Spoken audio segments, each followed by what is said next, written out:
None of the content on this or any episode of the Kratom Science Podcast, Kratom Science Journal Club, or on any page of kratomscience.com is intended, nor should it be considered, medical claims or medical advice.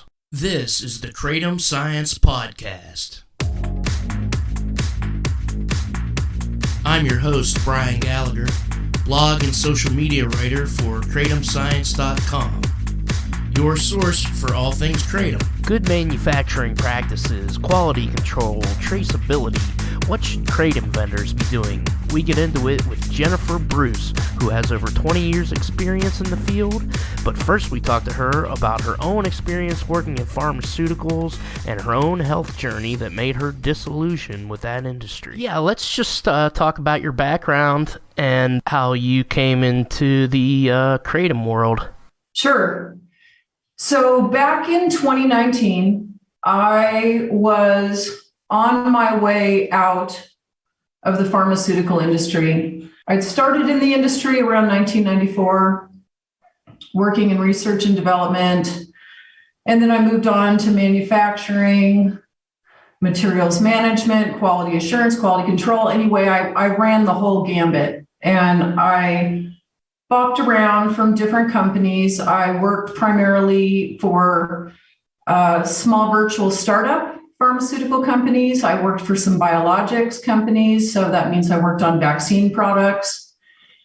And towards the end, I guess it was around 2007, 8, 9 timeframe, I really just started being disillusioned with the industry. I wanted to do something different. I didn't know what that looked like.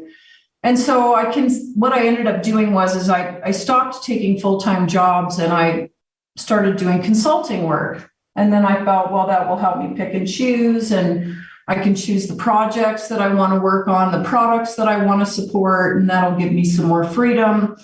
And so I did that for a while. And over the course of doing that, I was introduced to other consulting agencies who would pick me up and put me out on projects and that type of thing. And my last major project was in 2017, and it was an on-site project in Seattle, Washington. So I was living in the California Bay Area and I moved. And once I completed that 1-year assignment, the agency that had assigned me that contract, I reached out to them and said, is there anything else I can do? So I started doing some administrative support, writing blogs for them. And that helped me, satisfy that curiosity to do different things. But I was still not wanting to I didn't want to be in that industry anymore for personal reasons, and I can go into that later. But it was 2019, and I was on Facebook, and some of my friends were posting about Kratom. And, as you know, when Facebook popped up, all of a sudden I was in touch with, people I went to college with, people I went to high school with, people I went to elementary school with.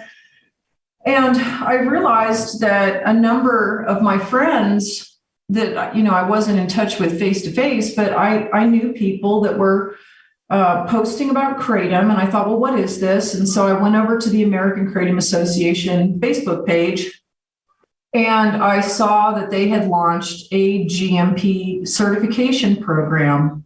And I thought, well, isn't this interesting? I could apply my skills and expertise towards supporting natural products, and that could be an interesting new avenue for me to move down. I reached out to the AKA. I sent an email and I got a reply back. And I said, is there anything I can help with? I, would really like to support this.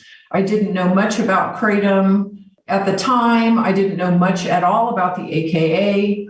But I just put it forward that, this was my area of expertise, GMP compliance, and that I felt that I could help. And so they emailed me a bunch of their documents, their audit checklist form, and, description of the program. this, that, and the other thing. And we just kind of took it from there. I never worked for the AKA, although I worked with the AKA from that point forward, up until recently. I mean, I'm still in touch with the AKA, not as much as I used to be because I am taking on different projects at this time. But I was, deeply engaged in the beginning of that process. And so that is what the AKA would turn around and refer clientele to me. And so these Kratom vendors would write to me and say, hey, I want to learn about GMP, or I want an AKA GMP audit. Can you help me? And that's how it all started. You said you were in the pharmaceutical industry and you became disillusioned with it. So why was that?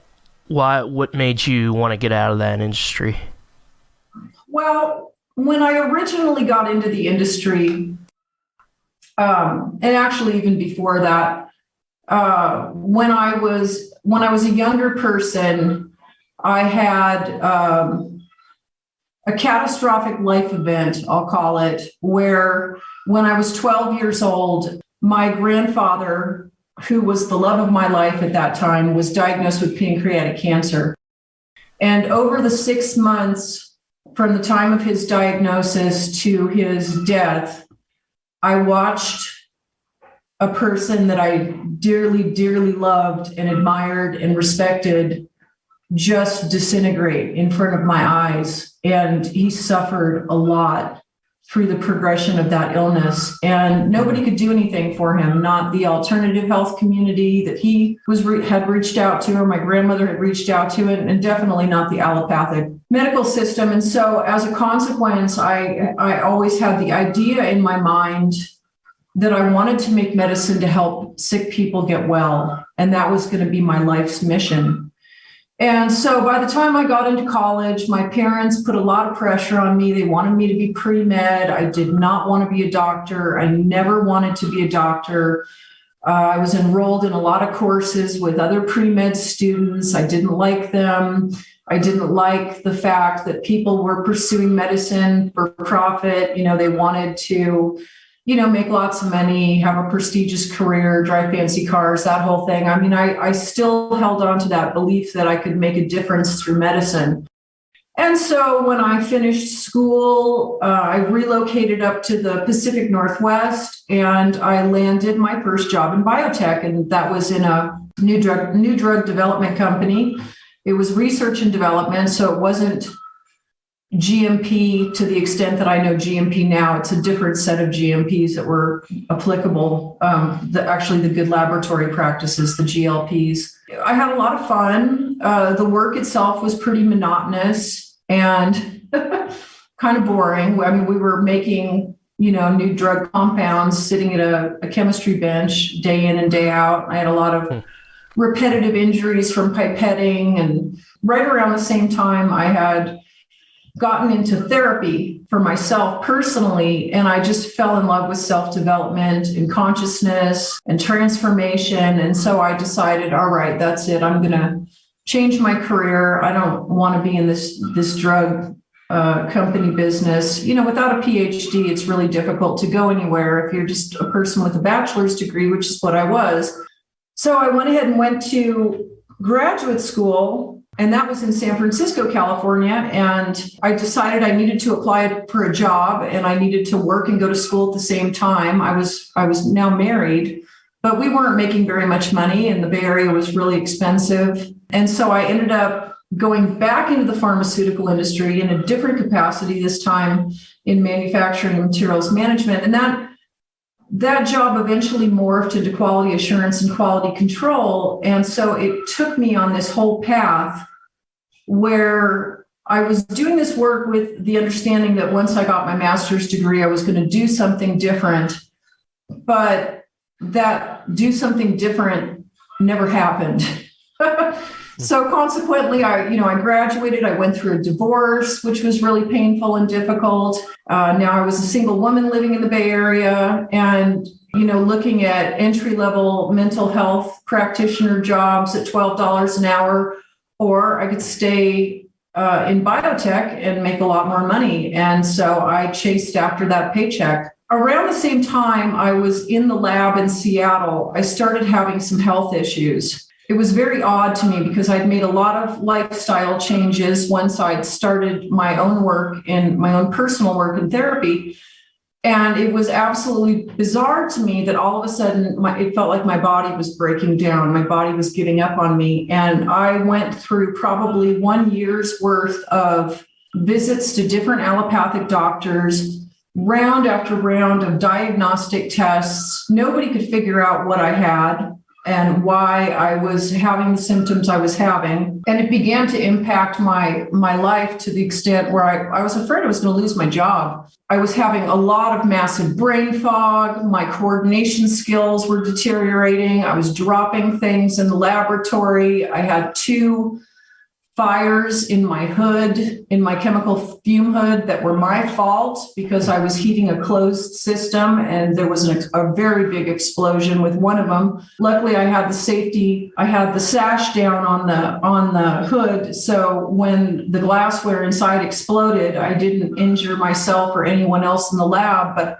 I knew I was in big trouble. I started reaching out to people and saying, look, I have this situation. I can't figure out what's wrong with me. The doctors can't figure out what's wrong with me. They want to diagnose me with narcolepsy. They want to put me on this very hardcore pharmaceutical drug for the rest of my life. And I may not be able to work again. I may have to go out on permanent disability. I'm 24 years old. So I ended up finding a naturopath in the Seattle area who, within 15 minutes of hearing my story, knew exactly what was wrong with me after taking my history, sent me out for blood work, stool specimens, urine, the whole 9 yards, and my system was completely overgrown with candida.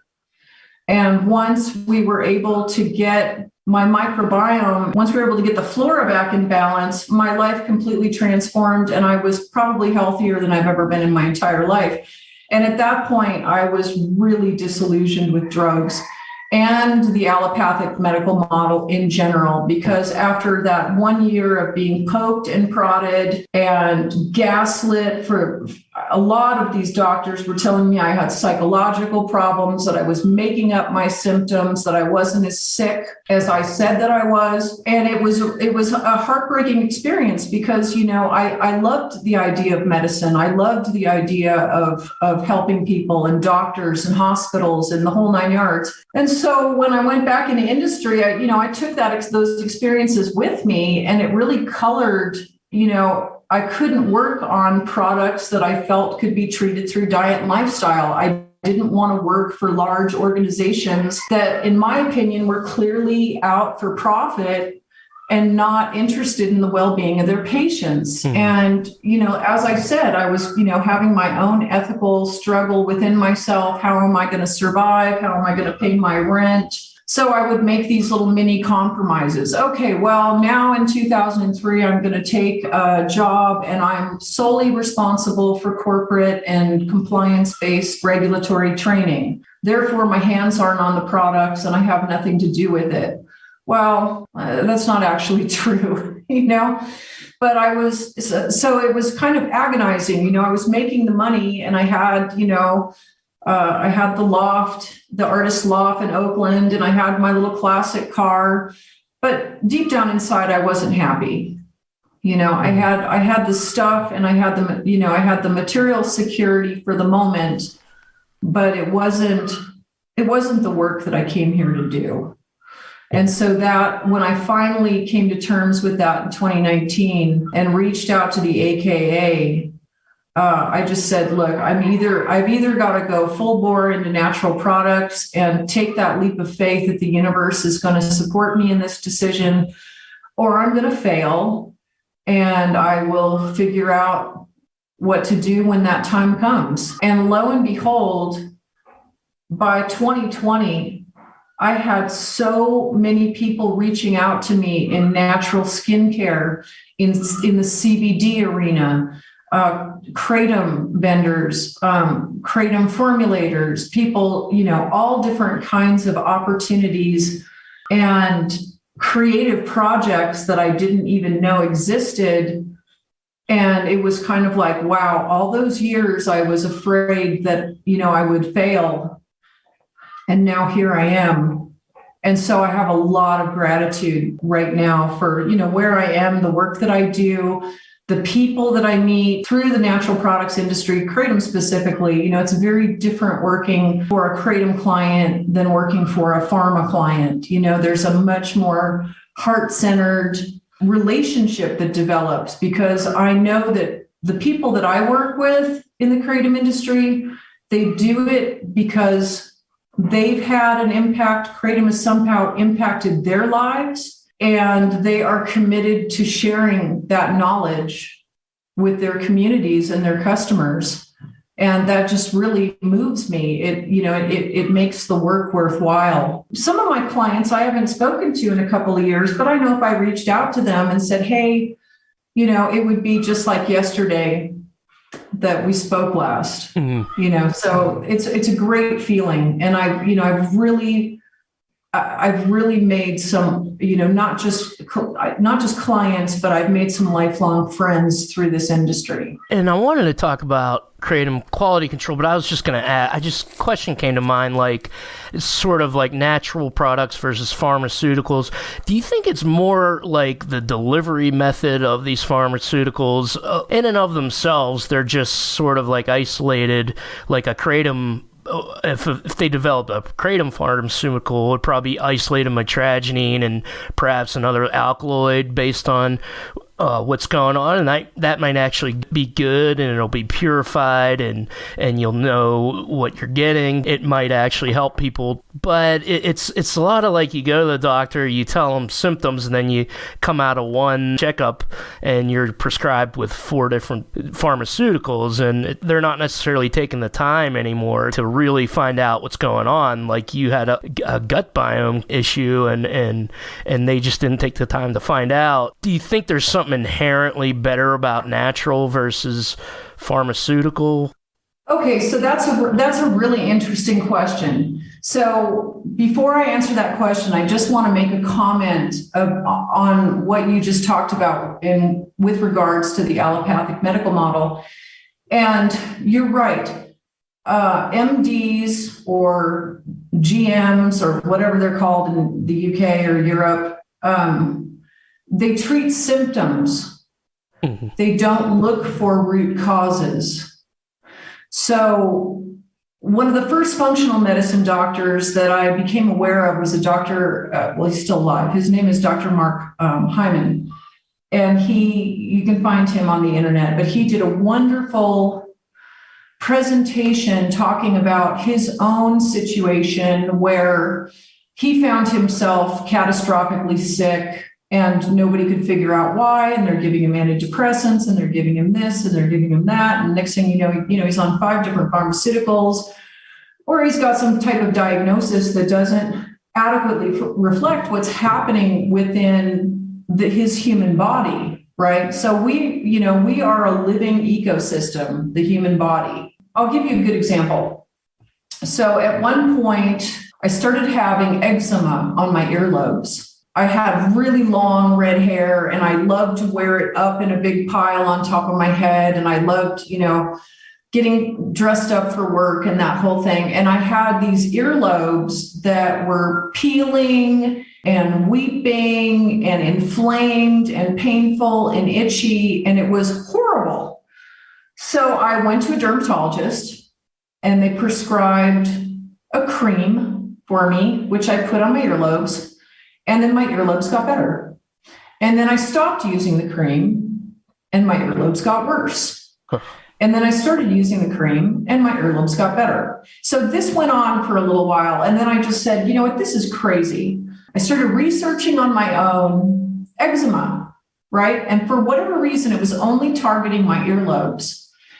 But as I went through my research, I realized that there was a relationship between eczema and adrenal gland fatigue or adrenal exhaustion, 2 different things, but something to do with the adrenals.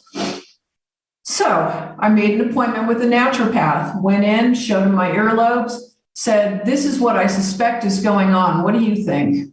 And they said, interesting. Well, let's talk about your lifestyle. Okay, I'm working a full-time corporate job. I'm living on coffee. I'm not eating whole foods. I'm, eating junk food. I'm overworked. I'm overtired. I'm not hydrated. I'm not sleeping well. We do a simple adrenal gland test. What do you know? I'm in full adrenal gland exhaustion. So I make some lifestyle changes, go through a nutritional protocol with this doctor, go back in, have the tests run again, eczema's gone, it's never come back. So that's just one example. I mean, there's so many examples. In Dr. Hyman's experience, he had heavy metal poisoning. He had all kinds of stuff going on that had nothing, that wasn't going to be cured by taking an antidepressant or a blood pressure medication or this or that. We have to, and especially with what's been going on over the last 2 years, it becomes vitally important that we start to ask really critical questions for ourselves about what's going on with our body and what does our body need, and working with practitioners on a more collaborative level instead of that practitioner being a guru, being an authority on my body or my health. You know what I'm saying? Yeah. So just to answer that. Now, in terms of pharmaceuticals versus natural products, I'm not anti-pharmaceuticals at all. And I think emergency medicine is absolutely critical and super amazing.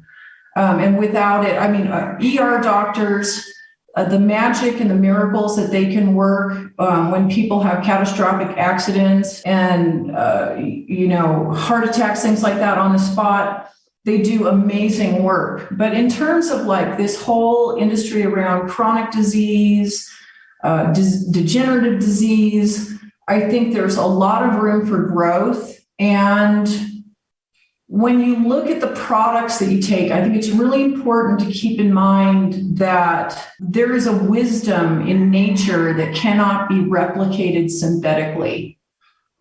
So if we're talking about, for example, an isolate of a kratom alkaloid from a natural product, I wouldn't consider that to be the same thing as a synthetic version of the mitragynine or the 7-hydroxymitragynine. Yeah. You know what I'm saying? So, and I think, every product has its place. And I think the most important thing is what people don't do is they don't use their intuition and their own internal guidance system when they're looking at whatever treatment plan they're being offered by their healthcare professional. So you really have to feel into it. I mean, in some cases, a pharmaceutical is vital if you want to stay alive. Yeah. If you're in a place of crisis, if you have a systemic infection that needs, to be kicked in the butt right away, chewing raw garlic isn't going to help you. You're probably going to get worse. Yeah. It's about using discernment and taking an active role. We have a responsibility. It's my body. If I go out there and, and this has happened, I've done a treatment plan that's been prescribed to me and it's made me worse. At the end of the day, my doctor's not going to say, "Oh, I'm really sorry about that." They're going to say, "Well, you took the meds." So, ultimately, it's all going to come back on us anyway. So we might as well stand up and educate ourselves and learn about, what does it mean to be truly healthy? And, some people don't want to be healthy, and that's fine. And some people just want to, they don't want to do a 3 to 6 month detox in order to feel results. They want to take a pill so they can feel better right now. And that's okay too.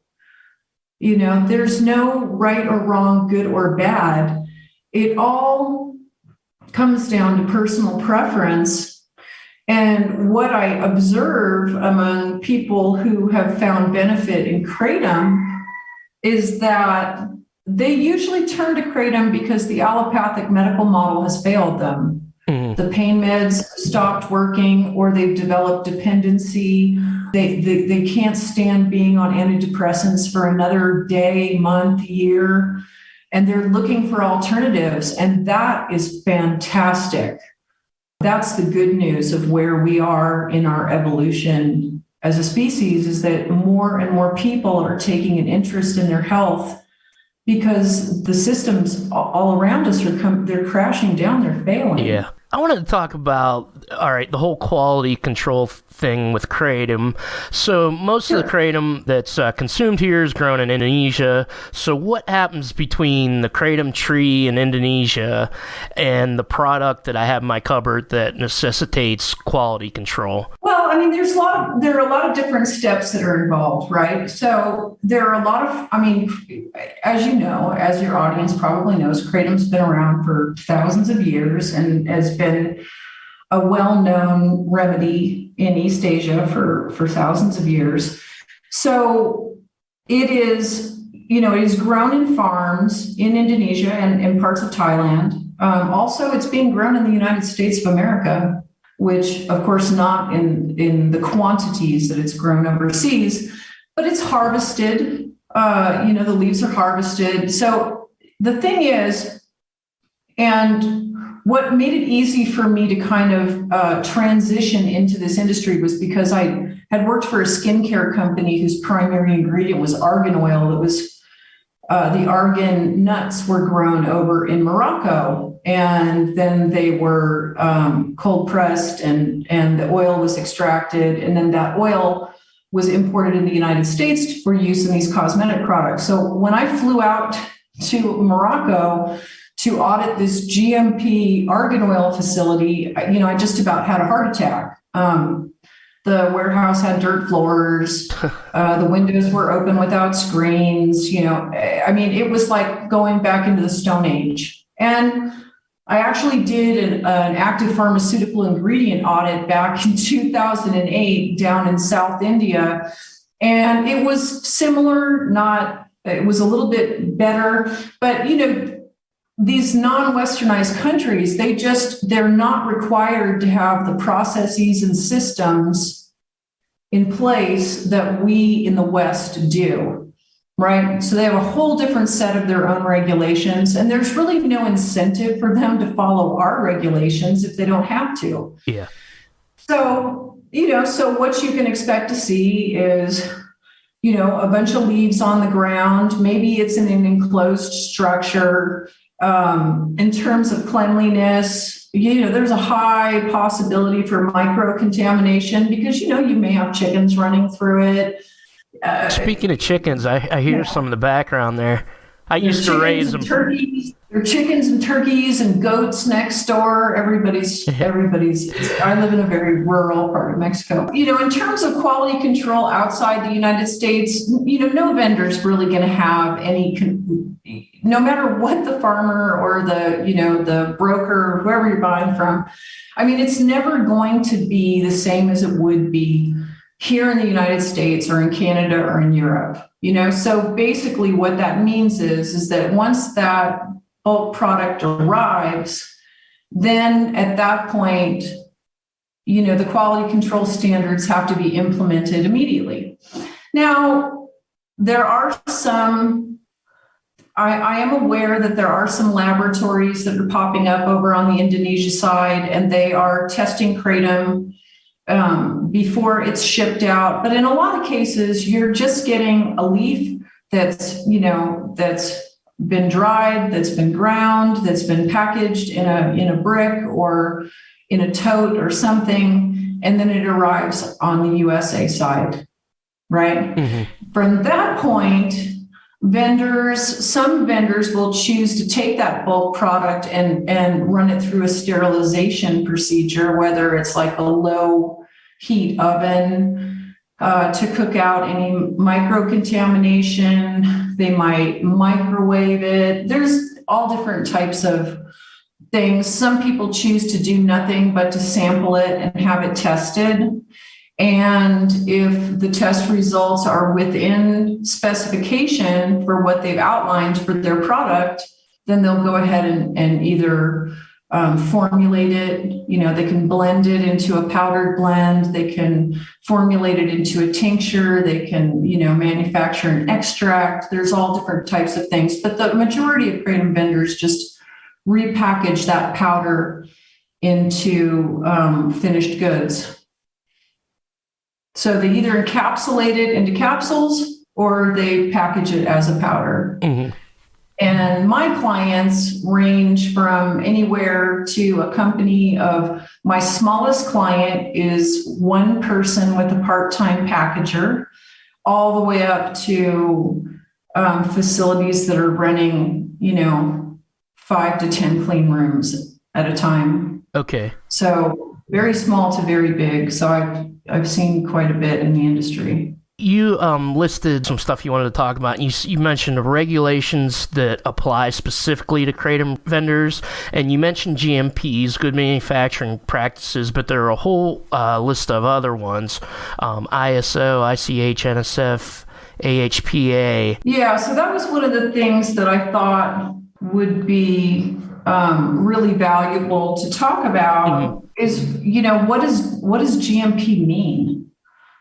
So you see on websites or on packaging, it'll say like GMP certified or American Kratom Association GMP certified. There's different regulations at play. And one of the things that I recently became aware of in working with a newer client of mine, we were going back and forth arguing about what regulations were applicable.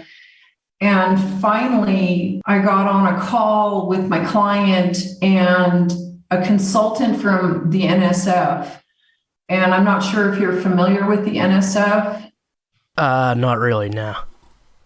Okay, so within the world of dietary supplement regulation, NSF is one of those GMP certifying bodies that will come out and do a facility inspection for you, and you can get an NSF stamp of approval on your products. It's a very, very difficult process to go through. Their requirements are very strict. They have their own guidance documents that you can buy. NSF stands for the National Sanitation Foundation, okay. And they've been around for a long time, and they have made it very clear that they absolutely will not GMP certify any Kratom vendor.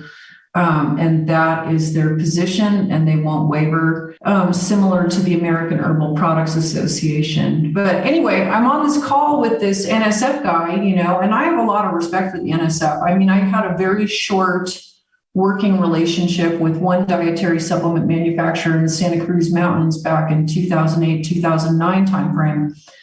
And it was very eye-opening because I was really under the impression that dietary supplement manufacturers had a lot more integrity than the drug manufacturers, that, they were going to be following the rules and regulations, and it was just going to be like, oh, natural products and everybody's doing the right thing. And unfortunately, I would say that at this point in time, there's just as much corruption in the dietary supplement industry as there is in the pharmaceutical industry with regards to people either not following regulations or cutting corners, tailoring, basically coming up with workarounds. So we'll do this, but we're not going to do that type of thing. And it's sad. But that's the way it is. So, as you're walking down that aisle at Whole Foods, looking at all those pretty labels on those dietary supplements, you really need to go home and do some research on the company that's manufacturing those products and do your due diligence to find out, if they are above board or not, because they need to be scrutinized as well. So I'm talking to the NSF guy, and he starts out, I said, I do not understand why we're talking about food regulations. And he said, well, Jennifer, the FDA considers all dietary supplements to be food. And I was like, what? I mean, I rarely jaw drop, I almost fell out of my chair. I was like, okay, wait a second. Dietary supplements are food. I guess because they're not drugs. Right. They're not like technically classified as drugs, so it's either a drug or a food. Is that kind of how it works? I don't know, but I mean, it doesn't really make any sense to me. I mean, you're not going to eat a bowl of ginseng for breakfast. You know, you're not going to eat it's, I don't get it. Honestly, I don't get it. But if that's the way the agency sees it, then, so I had been advising my clients from 2019, well, actually from 2008, 2009, when I was working at that other company. We followed Part 111, which are the good manufacturing practices for dietary supplements. And my understanding when I started working with Kratom vendors through the AKA, that some of the vendors chose to follow the food regulations, which is 21 CFR Part 117, which I have really very limited experience. I mean, I've read them, that's it.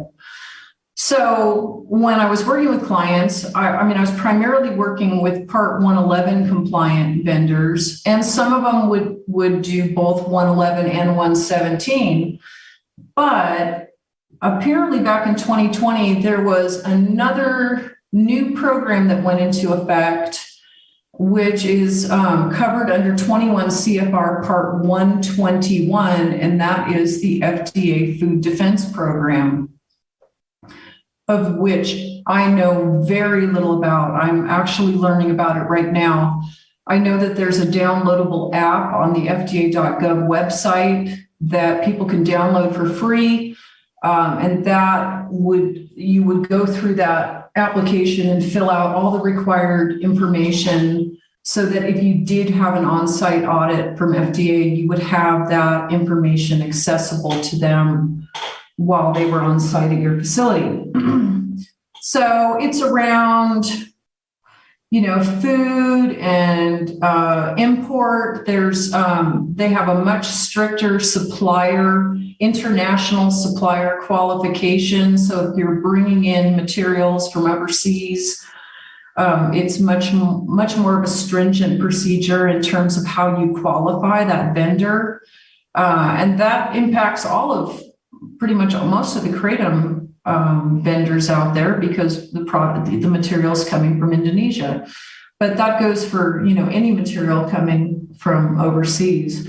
So it's become, and here's the thing that makes it even crazier, is that because Kratom is not regulated by the FDA at this point, you don't really have to follow any regulation. Mm-hmm. It's kind of up to the vendor to decide. Now, if the agency does decide to regulate, those vendors who have been working towards compliance will probably be much more likely to stay in business and to continue operations, while these smaller vendors who've been, packaging at home in their living room or doing, whatever they do in their mom's basement, I don't know. Those guys are probably going to drop out of the picture because they just won't be able to, they'll be hit with fines and all kinds of other things. Mm-hmm. And another thing, that people aren't aware of too, I just recently last year had a vendor who was fined by the state of California because they were distributing their Kratom to the state of California without a Prop 65 warning on the label. And they were cited with a $150,000 fine. Wow. by the state attorney general of California, and they had to pay it. So, it's really... What is that Prop 65? Is that just for the state of California? It's just for the state of California, and it relates to the percentage of lead that's in the product. Okay. It's not just California. I think there's some other states. Prop 65 for California is specific to California, but the heavy metals is one of the panels of tests that is really critical for Kratom vendors to be testing for, and you'd be surprised how many people don't do it. And that kind of gets me into the other thing you were talking about consumers doing their own due diligence before purchasing Kratom. So what can consumers do? My first go-to is to go and take a look at their website. if they have a website and they have a big AKA GMP certified, but they don't talk about quality, they don't talk about their systems or their processes, they don't talk about what GMP means to them, chances are they don't understand GMP. One of the downsides of the AKA GMP certification process is that, and the AKA will be the first to admit this, they have nobody on staff that has any experience in manufacturing GMPs, quality assurance, quality control, regulatory, none of it. So what they've done is they've created an audit checklist. You sign up for the program, you have your third-party audit. Now, that audit report goes back to the AKA, they say for review and to be placed on file. Well, if nobody there has any experience in GMP, how can anyone review it? So I doubt that anybody's ever been, who's, submitted a report has ever been, disqualified or anything like that, because on what grounds would that happen, So, and as we know, there's a lot of questionable behavior in this industry, and it's systemic. It's not just Kratom, it's supplements, it's drugs, it's all across the board, where, it wouldn't be that difficult to buy, to pay a consultant to fill out that form and to submit it. I mean, there's a lot of different ways you can actually get that logo on your website or your product, and it may or may not mean anything. Mm-hmm. So that's why customers have to do their own due diligence. And they also need to understand their rights. So if you purchase a product and you have, and you're not happy with it, like let's say I buy some green Mangdong, I take some and I become violently ill, or I get a fever or something happens, and I, email or I call that company and I say, look, I'm having this issue. And they say, oh, okay, well, we'll replace it. We'll replace it. Well, no, they have a federal requirement to investigate what happened. So you want to know, do they have a procedure in place for investigating complaints? Do they have a procedure in place for handling safety events such as adverse events and serious adverse events? Do they know the difference between an adverse event and a serious adverse event? For whatever reason, somebody could take a product and have a life-threatening reaction, and they need to know that their questions can be answered by the vendor or the distributor that they purchased that product from. So again, the bottom line is, for me, it all goes back to consumer safety, and making sure that the consumer is not being put at risk. And there's lots of different ways for Kratom to become contaminated or cross-contaminated. And I'm not just talking about adding synthetic drugs or whatever, but I mean, you have a facility. How clean is your facility? What's your cleaning schedule? What kind of sanitizing agents you're using? What kind of training program do you have in place to ensure that your personnel are doing the same thing each and every time? This is what GMPs are about. GMPs are basically all about control. You need to demonstrate control of your process from the moment that bulk product lands at your warehouse receiving door until it goes out the door on its way to a consumer. Every step along the way needs to be documented. It needs to be governed by a procedure or a work instruction.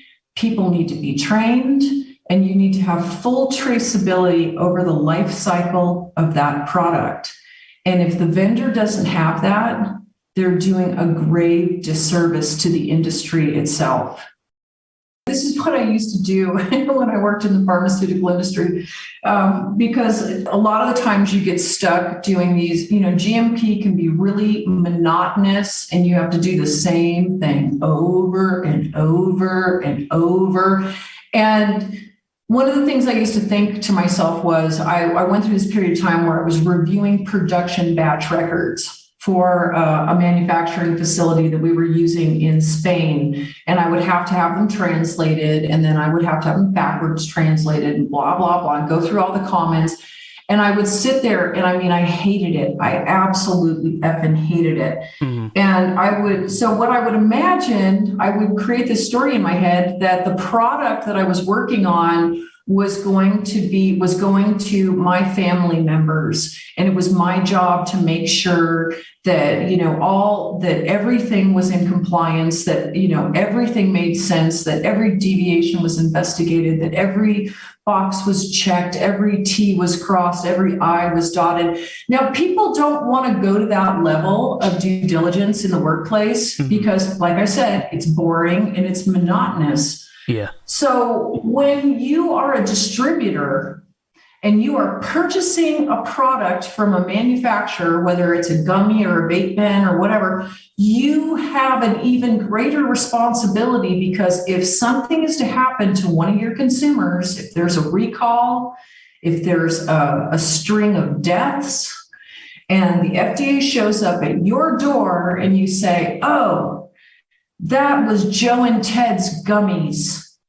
It's Joe and Ted's gummies' fault. The FDA is going to look you in the eye and say, no, it's your fault. So when you're a distributor, you need to understand that the products that you're distributing, you need to know how they've been manufactured, how they've been packaged, what the specifications are for testing.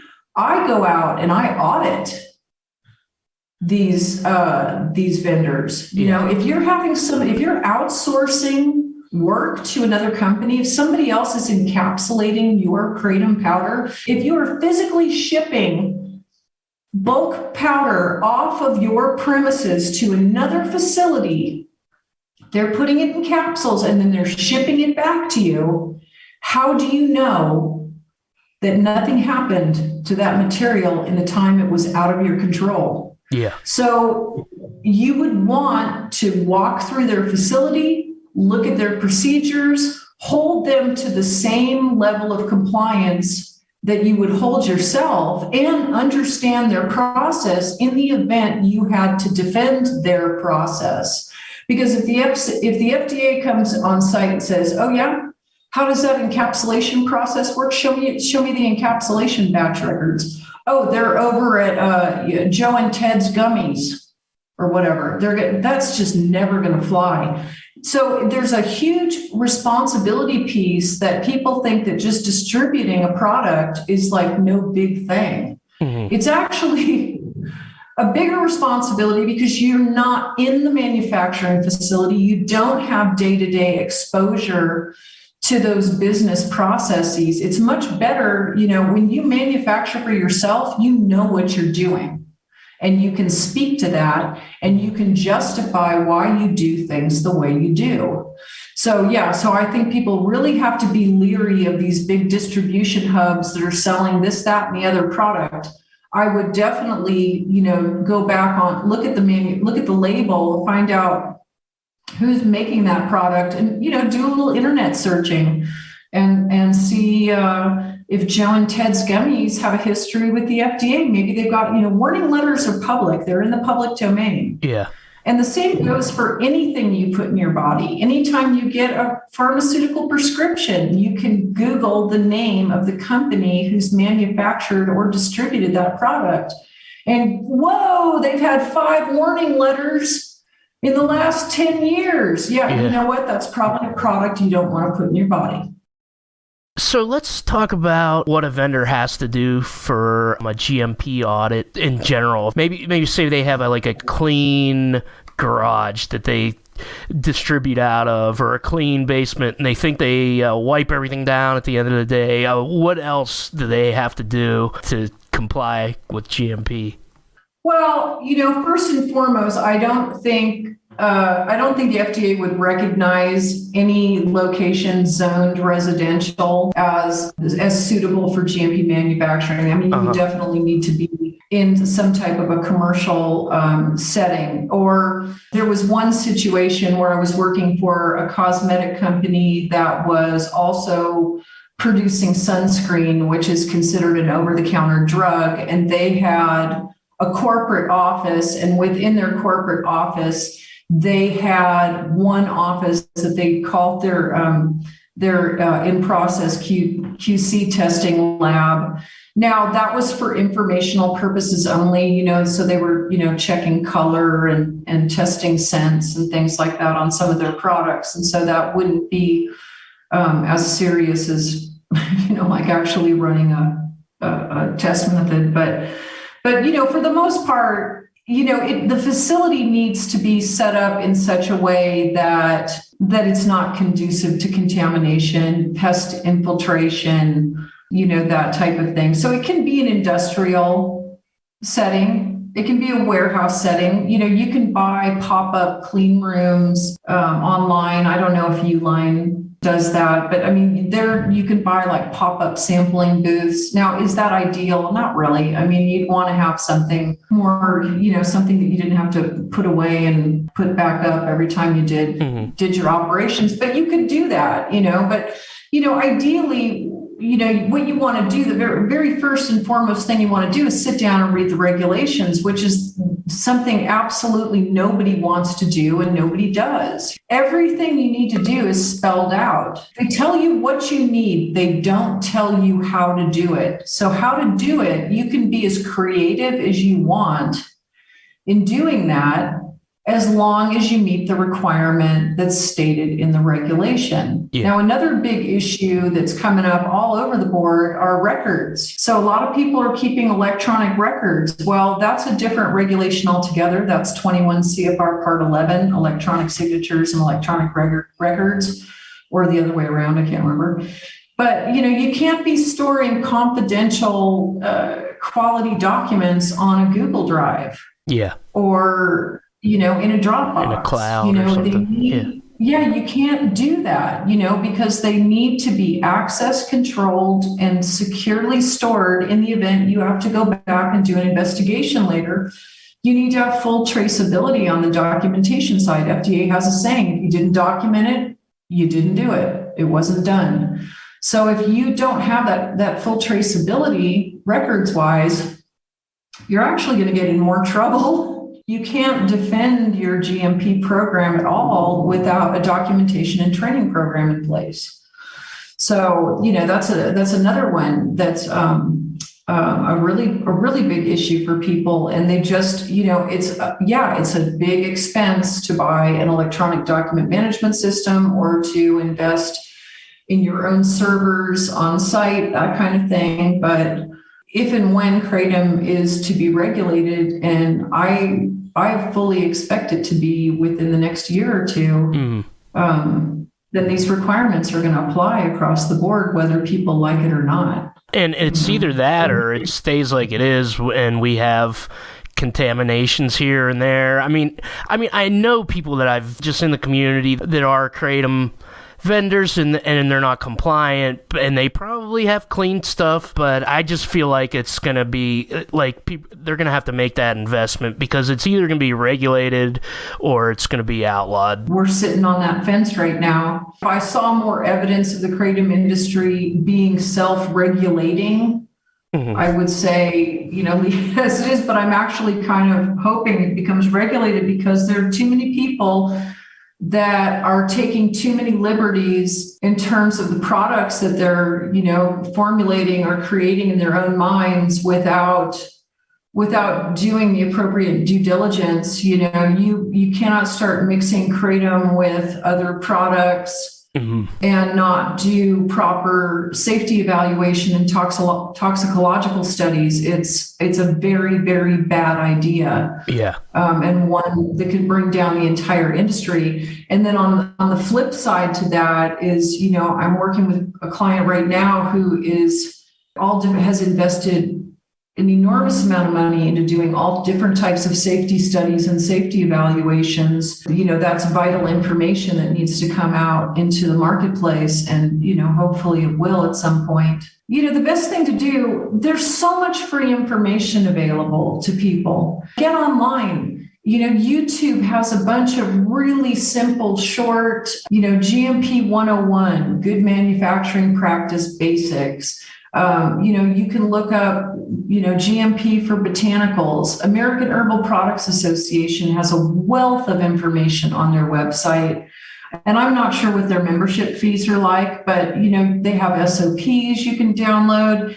And it's always best. I mean, if you're going to buy a set of off-the-shelf SOPs, you have to have the understanding that you're still going to have to go in and hand tailor them to reflect what you do. You can't just buy a set of SOPs, replace the company with your business name and your logo and sign them all. That's not GMP at all. In fact, chances are if you get caught doing that, you're probably going to get shut down. People, I don't think that, they don't consider that. There's, what is it for the Kratom Consumer Protection Act? Yeah. Don't you have to register? I believe you have to register your facility with the Department of Agriculture. It depends on the states. Yeah. The laws go from for what you have to put on the label to, I think Oregon's more strict where they actually allocated money for enforcement. You have to register with the Department of Ag there, and I think it's pretty comprehensive there. But some of them are just labeling requirements, which is better than nothing. That's interesting because my client in Oregon, the one that they registered with the Department of Agriculture. Guess what happened next? They got a knock on the door. Wow. So you can't sort of play by the rules. You're either going to play by the rules or you're not going to play by the rules because you have no idea when somebody's going to come and knock on that door and say, show me what you got. Oh, you got a quality manual? This looks to me like a list of SOPs. That's not a quality manual. What are you talking about? Oh, you got a training program? I'd like to see the training files. They dig and dig and dig and dig. And as soon as they find something, they're worse than conspiracy theorists. They will just keep digging until they turn that place upside down. And, I've been through FDA inspections that have lasted, 2 to 3 weeks where they've been, they just keep coming back. And it's like, oh my God, they're still here. They're still here. Yeah, it's a tough job. I would not want to work for the agency, but here's what I tell my clients. It's like find a middle ground. Do what you can do it to the best of your ability. Yeah. Right. If you're not willing to invest in, some type of an electronic document storage facility, then, the paper records that you maintain, make sure they're pristine, make sure you know how to find everything, on the turn of a dime, make sure all of your processes are flowing effortlessly, that your personnel know exactly what they're doing and why they're doing it. Put your best foot forward. FDA does not expect any company, and this includes, all the way up into the pharmaceuticals, they don't expect everybody to have their shit together 100% all of the time because it's just not possible because the landscape of the industry is constantly changing, which means that, SOPs are being updated, or maybe a new piece of equipment gets introduced into the mix. So the best that you can do is try to stay current. One of the things that I like to do with my clients when I do training with them is to go to FDA.gov, go into the warning, Google warning letters, and look at what Kratom clients or Kratom vendors are getting in trouble for. Yeah. And that is going to be a good indicator. Well, that's probably not something you want to do. And then from there, start looking into natural products. What other companies are getting in trouble and why? Then look at the over-the-counter drugs. Why are they getting in trouble and why? Yeah. Because there's certain themes that you'll see in terms of what people are getting in trouble for doing or not doing. The more information you have, the better you're going to be able to have a handle on your quality system. Thank you, Jennifer Bruce. If you want to contact Jennifer, you can find her on LinkedIn. That's linked in the description. And we're planning a Reddit AMA on our Kratom. Follow Kratom Science on Twitter, Facebook, TikTok. Please like, subscribe, rate, review, comment wherever you listen to this podcast. The music is by Risey. The song is called Memories of Thailand. The Kratom Science Podcast is written and produced by me, Brian Gallagher, for KratomScience.com. Take care.